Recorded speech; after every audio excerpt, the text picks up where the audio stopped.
水嚟講咧，對人體咧係好重要嘅。咁就包括我哋要飲咗水咧，入咗個身咧，我哋先維持我哋嘅循環系統，就將我哋食嘅食物啊，所有嘅嘢或者我哋聞到嘅氧氣啊，分到去全身咧，都係靠水嘅循環系統嘅。除咗咁咧，我哋消化食物啦，我哋要水咯。我哋嘅身入邊好多嘅廢物都要經過個水排喺小便啦，甚至經過個肝都係要排喺個膽汁或者落條腸。水嚟講咧，就 BB 或者女仔咧就更加想㗎啦，因為咧佢維持到我哋嘅皮膚好靚、好滑、好柔潤，咁對我哋講亦都好重要。但係水仲有一個好重要功能咧，就保持我哋嘅溫度，熱可以出汗，靠水咯。如果咧凍咧，我哋又要減少啲，咁維持我哋嘅室溫咧，亦都好緊要嘅。咁所以咧，水好重要。咁所以咧，屋企人好緊張飲水咧，就唔出奇嘅。不過咧就嗱，我哋雙要知道嘅咧，就我哋唔需要真係一定要飲水嘅。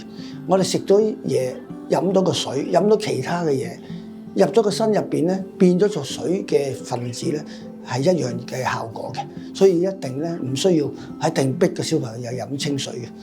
譬如新生嬰兒 BB 出嚟飲母乳已經足夠㗎啦，所以唔需要額外加水。咁如果咧飲配方奶嘅小朋友，佢哋有足夠嘅水分就得㗎啦。所以我哋唔需要一定要刻意飲水。咁但係幾個情形之下咧，我哋真係需要多啲水嘅。譬如見到個小朋友真係嘴唇乾啊，成日口渴啊，或者個小便嚟講咧又金黃或者又好少啊，咁即係代表咧我哋唔係好夠水。所以水咧就唔係真係每日要飲幾多毫升嚟計嘅，最緊要睇到個效果係我哋足唔足夠嘅。如果我哋小朋友每4個小時起碼能夠排一次小便，啲小便唔係金黃嘅，唔係話屙尿有赤痛嘅，咁咧就我哋代表咧都冇係脫水㗎啦。嗱，如果小朋友真係唔肯飲水咁就係飲其他嘅飲品，譬如如果細 BB 奶類嚟講足夠嘅。如果係大啲嘅時 BB 咧，我哋可能會俾唔同嘅水，譬如生果入邊已經有好多水嘅，咁亦都係一個好好嘅選擇。譬如碳水化合物，我哋食咗啲飯入邊都係水嘅，湯都係水嘅。咁所以嚟講咧，如果 BB 唔真係飲清水咧，可以俾有少少有味覺嘅唔緊要嘅。不過我哋都係唔好高糖，唔好係高鹽，咁咧就唔好係太多嘅製成品，咁咧就會係健康㗎啦。咁就喺呢一個問題，你唔肯飲清水咧，就用其他去調味嘅方法，譬如普通檸檬水，咁都係一個佢哋有啲選擇嘅。果汁咧就太濃太多咧，都唔係太好嘅。